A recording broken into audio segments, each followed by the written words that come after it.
నమస్కారం LJ news కి స్వాగతం. హెడ్లైన్స్ చూద్దాం.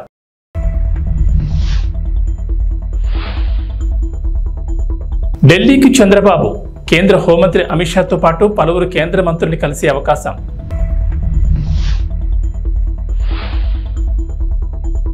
స్థానిక సంస్థల ఎన్నికల్లో బీసీ రిజర్వేషన్ల పెంపు సీఎం రేవంత్ రెడ్డి ఆదేశాలు.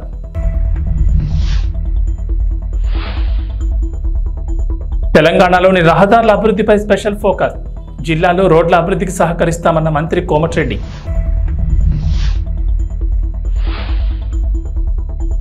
ఏపీ తెలంగాణకు రెడ్ అలర్ట్. పలు జిల్లాల్లో భారీ వర్షాలు. ఆంధ్రప్రదేశ్ ముఖ్యమంత్రి నారా చంద్రబాబు నాయుడు ఇవాళ ఢిల్లీ వెళ్తున్నారు. ఈ పర్యటనలో భాగంగా ఆయన కేంద్ర హోంమంత్రి అమిత్ షాతో పాటు పలువురు కేంద్ర మంత్రులు కలిసే అవకాశం ఉన్నట్లు తెలుస్తోంది. కేంద్ర హోంశాఖ మంత్రి అమిత్ షాను కలిసి ప్రధానంగా విభజన సమస్యలు పరిష్కరించాలని కోరే అవకాశం ఉందని చెబుతున్నారు.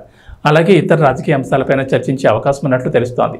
ఇవాళ ఉదయం 11 గంటలకు సచివాలయంలో చంద్రబాబు అధ్యక్షతన కేబినెట్ సమావేశం జరగనుంది. అనంతరం మధ్యాహ్నం 4 గంటలకు ఆయన ఢిల్లీకి వెళ్తారు. రాత్రికి అక్కడే బస చేస్తారు. ఈ నెల 3న చంద్రబాబు ఢిల్లీ వెళ్లి ప్రధాని నరేంద్ర మోడీతో పాటు పలువురు కేంద్ర మంత్రులను కలిశారు. రాష్ట్రానికి సంబంధించిన అంశాలపై చర్చించారు. 2 వారాల వ్యవధిలోనే చంద్రబాబు మరోసారి ఢిల్లీ వెళ్లడం ఆసక్తికరంగా మారింది. మరోవైపు జీపీఎస్ జీవో గెజెట్ నిలిపివేయాలని ముఖ్యమంత్రి చంద్రబాబు ఆదేశించారు. ఈ జీవో జారీ చేయడంపై అధికారులను సీఎం ప్రశ్నించారు. సచివాలయంలో ఆర్థిక శాఖ సమీక్షలో ఈ అంశంపై ఆరా తీసి గత ప్రభుత్వ ప్రతిపాదనపై ఇప్పటి ప్రభుత్వంలో ఉత్తర్వులు ఇవ్వడం ఏంటని అభ్యంతరం వ్యక్తం చేశారు. అతను ప్రభుత్వ పెద్దల దృష్టిలో లేకుండా గెజెట్ ఎలా వచ్చింది అనే వ్యవహారంపై విచారణ చేయాలని ఆదేశించారు. వెంటనే జీవో గెజెట్ను నిలిపివేయాలని, గత ప్రభుత్వ హయాంలో తీసుకొచ్చిన ఈ జీపీఎస్పై ప్రభుత్వ పెద్దలకు తెలియకుండా ఆర్థిక శాఖ రహస్యంగా జీవో ఆ తర్వాత గెజెట్ విడుదల చేసింది. తెలంగాణలో మరో ఎన్నికల సంబరానికి సమయం దగ్గర పడుతోంది. ఇటీవలే పార్లమెంట్ ఎన్నికలు ముగియగా ఇప్పుడు సర్పంచ్ ఎన్నికలకు సమయం ఆసక్తమైంది. ఇప్పటికే సర్పంచులు, జడ్పీటీసీలు, ఎంపీటీసీల పదవీకాలం ముగియగా త్వరలోనే ఎన్నికలు నిర్వహించేందుకు రేవంత్ రెడ్డి సర్కార్ సన్నద్ధమవుతోంది. ఈ క్రమంలోనే స్థానిక సంస్థల్లో బీసీ రిజర్వేషన్ల పెంపుతో పాటు ఇతర అంశాలపై సచివాలయంలో సీఎం రేవంత్ రెడ్డి ఉన్నత స్థాయి సమీక్షా సమావేశం నిర్వహించారు. స్థానిక సంస్థల ఎన్నికల్లో వెనుకబడిన తరగతుల రిజర్వేషన్లు పెంచడానికి అవసరమైన కార్యాచరణ ప్రణాళిక రూపొందించాలని అధికారులకు రేవంత్ రెడ్డి కీలక ఆదేశాలు జారీ చేశారు. రాష్ట్రంలో కులగణన నిర్వహించాలని ప్రభుత్వం ఇప్పటికే నిర్ణయం తీసుకున్నందున ఆ నివేదిక ఆధారంగా పంచాయతీ ఎన్నికలకు వెళ్లడానికి ఎంత సమయం పడుతుందన్న వివరాలను అధికారులను అడిగి తెలుసుకున్నారు. బీసీ రిజర్వేషన్ల పెంపుతో పాటు స్థానిక సంస్థలకు కేంద్ర ప్రభుత్వం నుంచి వచ్చే నిధులు ఆగిపోకుండా సాధ్యమైన తొందరగా ఎన్నికలు నిర్వహించేందుకు అవసరమైన ప్రణాళిక సిద్ధం చేయాలని రేవంత్ రెడ్డి ఆదేశించారు.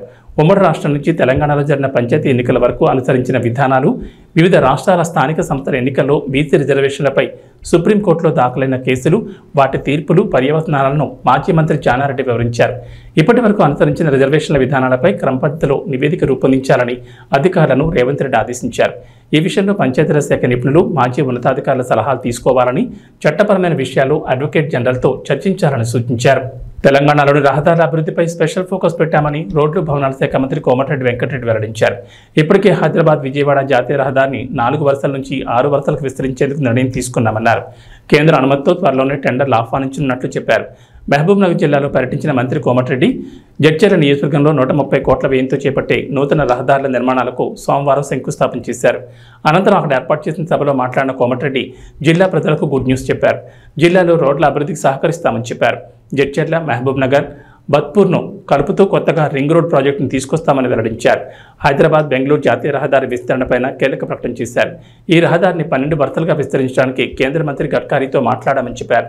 త్వరలోనే ఈ పనులను కూడా ప్రారంభించేందుకు ప్రయత్నిస్తున్నట్లు చెప్పారు. 6 గ్యారంటీల అమలు దిశగా తమ ప్రభుత్వం పనిచేస్తుందన్నారు. ఇప్పటికే మహిళలకు ఉచిత బస్సు ప్రయాణ సౌకర్యం కల్పించామని, గ్యాస్పై రాయితీ, ఉచిత విద్యుత్ అమలు చేస్తున్నట్లు వెల్లడించారు. తెలుగు మీడియా సోదరులకు, మీ కెమెరామెన్ కానీ, మీ స్టాఫ్కి కానీ కొత్త సంవత్సరం వచ్చిన తర్వాత మొదటిసారి మనం కలవడం జరుగుతుంది. చాలా సంతోషం. మీ అందరూ కూడా శుభాకాంక్షలు తెలియజేసుకుంటూ, తెలంగాణలో కూడా మేము దాదాపు 8 సీట్లు గెలవడమే కాదు, మా ఓటు షేర్ కూడా పెంచుకొని ఒక సుస్థిరమైన పాలన, ప్రజా సంక్షేమమైన పాలన అందిస్తున్నాము. మీ అందరూ కూడా చూస్తున్నారు. ఈరోజు తెలంగాణలో గత 3-4 సంవత్సరాల క్రితం ఫస్ట్ ఆఫ్ ఆల్ 2016లో అనౌన్స్ చేసి 2018 నుంచి రీజనల్ రింగ్ రోడ్ మీద చర్చ జరుగుతుంది తప్ప ముందడుగు పడతలేదు.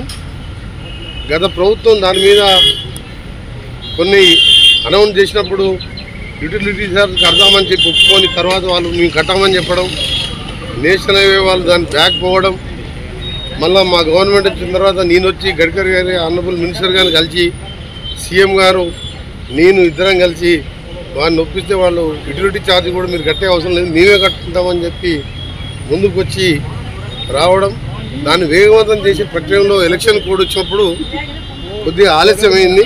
మేము అనుకున్న వర్క్స్ అందులో రీజనల్ రింగ్ రోడ్తో సహా హైదరాబాద్ విజయవాడ జాతీయ రహదారిని 6 లేన్లుగా మార్చే,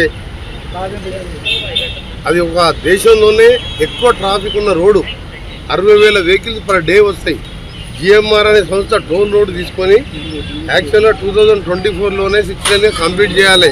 కానీ వాళ్ళు వివిధ కారణాలు చూపిస్తూ కోర్టుకు వెళ్తూ దాన్ని 6 లేన్గా టేకప్ చేయలేదు. ఎన్నో యాక్సిడెంట్లు అయ్యి ఎంతోమంది చనిపోవడం, ఎంతోమంది హ్యాండిక్యాప్డ్ కావడం జరుగుతుంది. దాన్ని నేను ఎంపీగా ఉన్నప్పుడు ఆనరబుల్ మినిస్టర్ గడ్కరీ గారిని అడిగితే 375 కోట్లతో 17 యాక్సిడెంట్ స్పాట్ గుర్తించి 375 కోట్లు శాంక్షన్ చేయడం జరిగింది. శాంక్షన్ చేసిన తర్వాత 2 సార్లు జిఎంఆర్ వారు కోర్టుకు పోయాను. మళ్ళీ దాన్ని క్యాన్సిల్ చేస్తే 3rd టైం మళ్ళీ టెండర్ పిలిచి నిన్ననే పనులు కూడా ప్రారంభించిన సంగతి మీ అందరికీ తెలుసు. అవి కూడా డిసెంబర్ లోప టెంపరీ రిలీఫ్, అట్లీస్ట్ యాక్సిడెంట్ తక్కువ చేస్తూ హైదరాబాద్ను విజయవాడని వెంటనే 6 లేన్గా చేయాలని చెప్పి ఈరోజు నేను మా ఈఎన్సీ గారు గణపతి రెడ్డి గారు ఇంకా మిగతా అధికారులతో కలిసి మినిస్టర్ గారిని చెప్పడం జరిగింది. త్వరలోనే దాని మీద మీటింగ్ పెట్టి దాన్ని పరిష్కరిస్తామని చెప్పి వారు హామీ ఇవ్వడం జరిగింది. రీజనల్ రింగ్ రోడ్ కూడా దాన్ని సపరేట్గా మీటింగ్ పెడతాను, దాన్ని కూడా రివ్యూ చేద్దామని చెప్పి వారు చెప్పడం జరిగింది. దాంతోపాటు 16 రోడ్లు గత 3-4 సంవత్సరాలుగా పోయిన మా రాష్ట్ర ప్రభుత్వం పట్టించుకోకపోగా కేంద్ర ప్రభుత్వం మీద వాళ్ళు ఒత్తిడి తీసుకురావడం కానీ వాళ్ళని కలవడంగా చేయకపోతే ఆ రోడ్లు పెండింగ్ ఉన్న ఇంపార్టెంట్ రోడ్స్ లిస్టు 16 లిస్టు మీకు ఇస్తాం. మేము ఆ లిస్టు దాన్ని కూడా కొత్త నేషనల్ హైవేగా మార్చి సక్సెస్ 3వసారి మళ్ళా సర్ఫేస్ ట్రాన్స్పోర్ట్ మినిస్టర్ అయిన వారిని వెంకటేశ్వర స్వామి మూర్తి విగ్రహంతో సన్మానించడం జరిగింది. తెలంగాణ ప్రభుత్వం తరఫున R&B శాఖ తరఫున నేషనల్ హైవే నిధులు ఎక్కువేయాలని, అలాగే వారు కూడా ఆరోగ్యంగా ఉండాలని వారి సహకారం కోరడానికి రావడం జరిగింది. కొన్ని విషయాలు బ్రీఫ్గా అంతమంది ఉన్న ముఖ్యమంత్రి గారు వేరే వాళ్ళు ఇంకా చాలా మంది విచారుతున్నా 20 నిమిషాల పాటు మాట్లాడి కొన్ని ఆదేశాలు కూడా ఇవ్వడం జరిగింది. మొదటి మీటింగ్లోనే 3వసారి ఈశ్వర్ మళ్ళా ట్రాన్స్పోర్ట్ హైవేస్ మినిస్టర్ కావడం తప్పకుండా నాకు నమ్మకం ఉన్నది. వచ్చే 3 సంవత్సరాల్లోనే రీజనల్ రింగ్ రోడ్తో సహా హైదరాబాద్ విజయవాడ జాతీయ రహదారి కూడా మా ముఖ్యమంత్రి గారు నేను ఇద్దరం కేంద్రం మీద ఒత్తిడి తీసుకొచ్చి మా ఎంపీల సహకారంతో పూర్తి చేస్తాం. పాలిటిక్స్ విషయం రేపు 5-6 సంవత్సరాల క్రితం స్టార్ట్ అయ్యి ఇప్పటికీ 40% పనులు మాత్రం పూర్తయింది. దాని మీద కూడా మంత్రి గారు వస్తే వారు అక్కడ ఉన్న అధికారులకు ఆదేశాలు ఇచ్చిండ్రు, టర్మినేట్ చేసి కొత్త టెండర్ పిలిచి వెంటనే పూర్తి చేయాలని చెప్పి మంత్రి గారు హామీ ఇవ్వడం కాదు, ఆదేశాలు ఇచ్చినందుకు మా రాష్ట్ర ప్రభుత్వం తరఫున ముఖ్యంగా ఉప్పల్ నుంచి గట్కేసర్ వరంగల్ పోయే రోడ్, అది యాదగిరిగుట్టకు పోయే రోడ్డు, లక్షలాది మంది పోయే రోడ్, అది మంత్రి గారు ఎమ్మడే స్పందించి అధికారులు ఆదేశించినందుకు మా రాష్ట్ర ప్రభుత్వం తరఫున మా ముఖ్యమంత్రి గారి తరఫున నా తరఫున మంత్రి గారికి ధన్యవాదాలు తెలియజేస్తున్నాం. ఇంకా కూడా మిగిలిన విషయాలన్నీ కూడా త్వరలోనే పిలిపించుకొని రివ్యూ చేసుకొని పూర్తిగా తెలంగాణకు సహకరిస్తామని చెప్పి మంత్రి గారు. ఉక్రెయిన్తో యుద్ధాన్ని ముగించేలా రష్యా అధినేత వ్లాదిమిర్ పుతిన్తో మాట్లాడాలని భారత్కు అగ్రరాజ్య అమెరికా విజ్ఞప్తి చేసింది. ఈ వివాదానికి శాశ్వత పరిష్కారం లభించేలా కృషి చేయాలని కోరింది. భారత్ రష్యా బంధం సుదీర్ఘమైందని ఈ సందర్భంగా గుర్తు చేసింది. ఈ క్రమంలో మాస్కోకాయు మధ్య జరుగుతున్న యుద్ధానికి ముగింపు పలికేలా భారత్ జోక్యం చేసుకోవాలని కోరింది. ఇందుకు తన దీర్ఘకాల సంబంధాన్ని ఉపయోగించుకోవాలని సూచించింది. ఈ మేరకు అమెరికా స్టేట్ డిపార్ట్మెంట్ ప్రతినిధి మాథ్యూ మిల్లర్ సోమవారం విలేకరుల సమావేశంలో మాట్లాడుతూ ఢిల్లీ మాస్కోల మధ్య బలమైన సంబంధాలున్నాయన్నారు. ఈ నేపథ్యంలో యుఎన్ చార్టర్ను గౌరవించాలని పుతిన్కి చెప్పాలని కోరారు. పుతిన్ చట్టవిరుద్ధమైన యుద్ధం చేస్తున్నారని ఆరోపించారు. ఉక్రెయిన్ ప్రాదేశిక సమగ్రతను, సార్వభౌమత్వాన్ని గౌరవించమని పుతిన్కి సూచించాలని మిల్లర్ పేర్కొన్నారు. ఆంధ్రప్రదేశ్లో కూటమి ప్రభుత్వం ఎన్నికల సమయంలో ఇచ్చిన హామీలను ఒక్కొక్కటిగా అమలు చేస్తోంది. ఇప్పటికే పలు పథకాలను అమలు చేయగా మరికొన్ని అమలు చేసేందుకు సిద్ధమవుతున్నాయి. తాజాగా ఎస్సీ, ఎస్టీ, డ్వాక్రా మహిళలకు సంబంధించి ప్రభుత్వం కీలక నిర్ణయం తీసుకుంది. ఉన్నతి పథకం కింద డ్వాక్రా మహిళలకు ఇచ్చే వడ్డీ లేని రుణాలు పరిమితి 5 లక్షలకు పెంచారు. మొన్నటి వరకు ఈ పథకం కింద వారికి ఇచ్చే 0 వడ్డీ రుణాల పరిమితి 2 లక్షలు ఉంది. ఇప్పుడు దాన్ని 5 లక్షలకు పెంచింది. మహిళల జీవనోపాధి కింద ఒక్కొక్కరికి కనిష్టంగా 50,000 నుంచి గరిష్టంగా 5 లక్షల వరకు వడ్డీ లేని రుణాన్ని ఇస్తారు. డ్వాక్రా మహిళలు ఈ రుణాన్ని వాయిదా రూపంలో తిరిగి చెల్లిస్తారు. 2024-25 ఏడాదికి సంబంధించి 250 కోట్లు రుణంగా ఇవ్వాలని అధికారులు టార్గెట్గా పెట్టుకున్నారు. ఇప్పటికే ఈ ఫైల్పై ఎంఎస్ఎంఈ, సెర్ప్, ఎన్ఆర్ఐ వ్యవహారాల శాఖ మంత్రి కొండపల్లి శ్రీనివాస్ సంతకం చేశారు. ఈ ఉన్నతి పథకం కింద రుణ మంజూరుకు ప్రణాళికను అమలు చేస్తున్నారు అధికారులు. డ్వాక్రా సంఘాల్లో సభ్యులుగా ఉన్న ఎస్సీ, ఎస్టీ మహిళలు ఈ రుణం కోసం దరఖాస్తు చేసుకున్న నెలలో యూనిట్ ఏర్పాటు చేయాల్సి ఉంటుంది. రాష్ట్రంలో గ్రామ సంఘం స్థాయి నుంచి అన్ని దశల్లోనూ పర్యవేక్షణ ఉంటుంది. అలాగే లబ్ధిదారులు ఎంపిక చేసుకున్న జీవనోపాధికి అనుగుణంగా రుణం మంజూరు చేస్తారు. ఏ జీవనోపాధి ఏర్పాటు చేసుకోవాలనేది డ్వాక్రా మహిళల ఇష్టం. తెలంగాణ మాజీ ముఖ్యమంత్రి బీఆర్ఎస్ అధినేత కేసీఆర్ దాఖలు చేసిన పిటిషన్పై ఈరోజు సుప్రీంకోర్టులో విచారణ జరగనుంది. ఛత్తీస్గఢ్తో విద్యుత్ ఒప్పందాలు, యాదాద్రి, భద్రాద్రి విద్యుత్ ప్లాంట్ల నిర్మాణంలో అక్రమాలపై విచారణ కోసం తెలంగాణ ప్రభుత్వం జస్టిస్ నరసింహారెడ్డి కమిషన్ నియమించింది. విచారణకు హాజరు కావాలని ఈ కమిషన్ కేసీఆర్కు సమన్ ఇచ్చింది. జస్టిస్ నరసింహారెడ్డి కమిషన్ ఇచ్చిన సమన్లపై కేసీఆర్ సుప్రీంకోర్టులో పిటిషన్ దాఖలు చేశారు. కమిషన్ తనకిచ్చిన సమన్లపై ఈ నెల 1వ తేదీన హైకోర్టు ఇచ్చిన తీర్పును కేసీఆర్ అత్యున్నత న్యాయస్థానంలో సవాల్ చేశారు. ఈ పిటిషన్ను విచారణకు స్వీకరించిన న్యాయస్థానం ఈ రోజు విచారణ జరుపుతానని తెలిపింది. నిన్న సీనియర్ న్యాయవాది అందుబాటులో లేకపోవడంతో మొదట కేసీఆర్ తరపు న్యాయవాది మోహిత్ రావు పాస్ ఓవర్ కోరారు. ఆ తర్వాత కోర్టు పనివేళలు ముగిసిన సమయానికి కేసు విచారణకు రావడంతో రేపు విచారిస్తామని సీజీఐ జస్టిస్ చంద్రచూడ్ తెలిపారు. కర్నూలు జిల్లా ఎస్పీగా గరికపాటి బిందు మాధవ్ బాధ్యతలు స్వీకరించారు. మొదటగా ఏఆర్సీ బంద్తో గౌరవ వందనం స్వీకరించారు. బాధ్యతలు స్వీకరించిన బిందు మాధవ్ కుటుంబ సమేతంగా పురోహితుల ఆశీస్సులు అందజేశారు. ఈ సందర్భంగా జిల్లా ఎస్పీ మాట్లాడుతూ కర్నూలు జిల్లా ఎస్పీగా రావడం తనకు చాలా సంతోషంగా ఉందని, ఈ అవకాశం కల్పించిన రాష్ట్ర ముఖ్యమంత్రికి, రాష్ట్ర డీజీపీకి ప్రత్యేక ధన్యవాదాలు తెలియజేస్తున్నామన్నారు. జిల్లాలో శాంతి భద్రతల పర్యవేక్షణ లక్ష్యంగా పటిష్ట చర్యలు చేపడతామన్నారు. ప్రజలకు సేవలు అందించేందుకు ఎల్లప్పుడూ అందుబాటులో ఉంటామన్నారు. మహిళల భద్రతకు, మహిళలపై జరిగే నేరాలపై ప్రత్యేక చర్యలు తీసుకుంటామన్నారు. 100 రోజుల కార్యాచరణ ప్రణాళికలో గంజాయి నిర్మూలనకు చర్యలు తీసుకుంటున్నామన్నారు. సైబర్ నేరాలు మరియు దొంగతనాలపై ప్రత్యేక దృష్టి సారిస్తామన్నారు. ఫ్యాక్షన్ ప్రభావిత గ్రామాల్లో ప్రత్యేక నిఘా ఉంచుతామన్నారు. అన్ని ప్రభుత్వ శాఖల సహకారం, సమన్వయంతో కలిసి పనిచేస్తామన్నారు. సమస్యతో వచ్చిన ప్రతి ఒక్క బాధితుడికి తక్షణ పరిష్కారం అందేలా కృషి చేస్తామన్నారు. జిల్లా పోలీసులను అప్రమత్తం చేసి నేరాల నివారణకు గట్టి చర్యలు తీసుకుంటామన్నారు. ట్రాఫిక్ సమస్యను పరిష్కరిస్తామన్నారు. సీసీ కెమెరాల నిఘాను బలోపేతం చేస్తామని, జిల్లా పోలీస్ శాఖకు జిల్లా ప్రజలు మరియు మీడియా వారు తమ వంతు సహకారం అందించాలని కోరుకుంటున్నామన్నారు.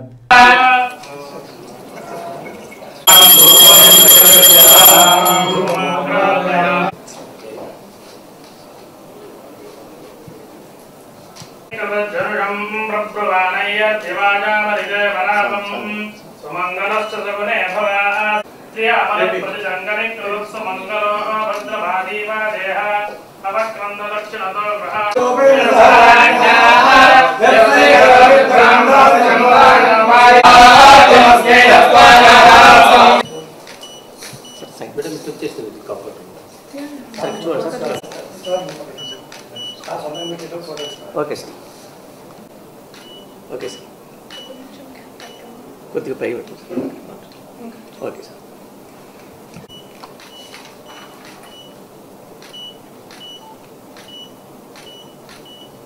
కర్నూలు లాంటి ప్రెస్టీజియస్ డిస్ట్రిక్ట్కి ఎస్పీగా ఛార్జ్ తీసుకున్నందుకు ఐఎమ్ వెరీ హ్యాపీ.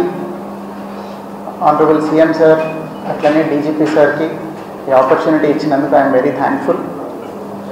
అట్లనే కర్నూలులో జనరల్ ఫోకస్ ఏరియాస్ ఏంటి అనేది అది క్రైమ్ రివ్యూ తర్వాత I will be able to know, దాని మీద మాట్లాడతాను. But generally my aim would be to control crime against women, అట్లనే marginalize sections of the society, అట్లనే మైనారిటీస్, వీళ్ళందరి మీద క్రైమ్ని కంట్రోల్ చేయడం విల్ బి మై ప్రయారిటీ. దీంతోపాటు ఆఫ్ లైట్ సైబర్ క్రైమ్ చాలా ఎక్కువ అవుతుంది. ఈ ఓటీపీ ఫ్రాడ్లు, ఈ లోన్ యాప్స్, ఇట్లాంటి క్రైమ్ కూడా చాలా ఎక్కువ అవుతుంది. సో ఇట్లాంటి వాటి మీద కూడా దృష్టి సారిద్దాం అనుకుంటున్నాం. దాంతోపాటుగా మన స్టేట్లో 100 days action against ganja action plan మీద నడుస్తున్నారు కాబట్టి ఆ గైడ్లైన్స్ కూడా ఫాలో అయ్యి ఆ విధమైన చర్యలు కూడా తీసుకుంటాము. అట్లనే ఇక్కడెక్కడైనా రెమినెంట్స్ ఆఫ్ ఫ్యాక్షనిజం ఉన్నా కానీ దాన్ని కూడా కంట్రోల్ చేసేలాగా యాక్షన్ తీసుకుంటాము. దీంతో పాటుగా అన్ని శాఖల్ని కలుపుకుంటూ పోయి రెవెన్యూ అయితేనేమి, ఫారెస్ట్ కానీ, అన్ని శాఖల్ని కలుపుకుంటూ పోయి సమన్వయంతో చక్కగా ముందుకెళ్ళాలనుకుంటున్నాము. దీనిలో మీ సహకారం కూడా చాలా అవసరం మాకు. అన్ని చోట్ల పోలీసు వెళ్ళలేని చోటకు కూడా మీరు వెళ్తున్నారు. ఈ మధ్యన మీకు ఇన్ఫర్మేషన్ కొన్నిసార్లు చాలా తొందరగా వస్తుంది. సో మీరందరూ సహకరిస్తే మా వర్క్ ఇంకా ఎఫెక్టివ్ అవుతుంది. So we seek your cooperation also. అట్లనే పబ్లిక్కి నేను చెప్పదలుచుకున్నది, వీఆర్ ఆల్వేస్ యాక్సెసిబుల్ 24/7. ఏదైతే హాస్పిటల్కి పోలీస్ స్టేషన్కి ఇమేజ్ ఉందో, ఏ రోజున మూతపడదు, ఏ నిమిషంలోనూ తలుపులు వేసేయరు అని మేము అదే యాటిట్యూడ్తో పనిచేద్దాం అనుకుంటున్నాము. So we are always there. You can always approach us. We will immediately redress whatever grievance you have. Thank you. ఉమ్మడి కూటమి అధికారంలోకి రావాలనే ఆశయంతో ప్రకాశం జిల్లా పెద్ద దోర్నాల దిగువ శ్రీశైలం నుంచి తిరుమల దేవస్థానం వరకు పాదయాత్ర చేస్తున్నామని జనసేన పార్టీ నాయకులు దాసరి వెంకటేష్ యాదవ్, పి రమేష్ యాదవ్ అన్నారు. పాదయాత్ర చేస్తున్న ఈ నేపథ్యంలో కడప జిల్లా పోరుమామిళ్ల వరకు చేరుకున్నారు. విషయం తెలుసుకున్న పోరుమామిళ్ల జనసేన పార్టీ నాయకులు సేలంశెట్టి లక్ష్మయ్య, నగిరి రమణయ్య, గాలి రామకృష్ణ, ఆర్ రామ్మోహన్, గాలి కాశయ్య, రాళ్లపల్లి ప్రసాద్, బండి మోహన్లు పాదయాత్ర చేస్తున్న జనసేన పార్టీ నాయకులను పార్టీ కార్యాలయంలోకి ఆహ్వానించి పూలమాలలు వేసి సంఘీభావం తెలిపారు. ఈ సందర్భంగా పోరుమామిళ్ల మండలానికి చెందిన సేలంశెట్టి లక్ష్మి మాట్లాడుతూ ఉమ్మడి కూటమి ప్రభుత్వం అధికారంలోకి రావాలని ప్రకాశం జిల్లా దోర్నాల నుంచి తిరుమల దేవస్థానం వరకు చేస్తున్న పాదయాత్రకు సంఘీభావం తెలుపుతున్నామని జనసేన పార్టీ తరఫున అభినందనలు తెలిపారు. ప్రకాశం జిల్లా దోర్నాల జనసేన పార్టీ నాయకులు దాసరి వెంకటేష్ మాట్లాడుతూ కూటమి ప్రభుత్వం అధికారంలోకి రావాలనే ఆశయంతో ప్రకాశం జిల్లా దిగువ శ్రీశైలం నుంచి తిరుమల దేవస్థానం వరకు పాదయాత్ర చేపట్టి దర్శనం చేసుకుని రావాలనే సంకల్పంతో ఈ పాదయాత్ర చేపడుతున్నామని వారు అన్నారు. అందరికీ నమస్కారం. సోదరా, మీరు ప్రకాశం జిల్లా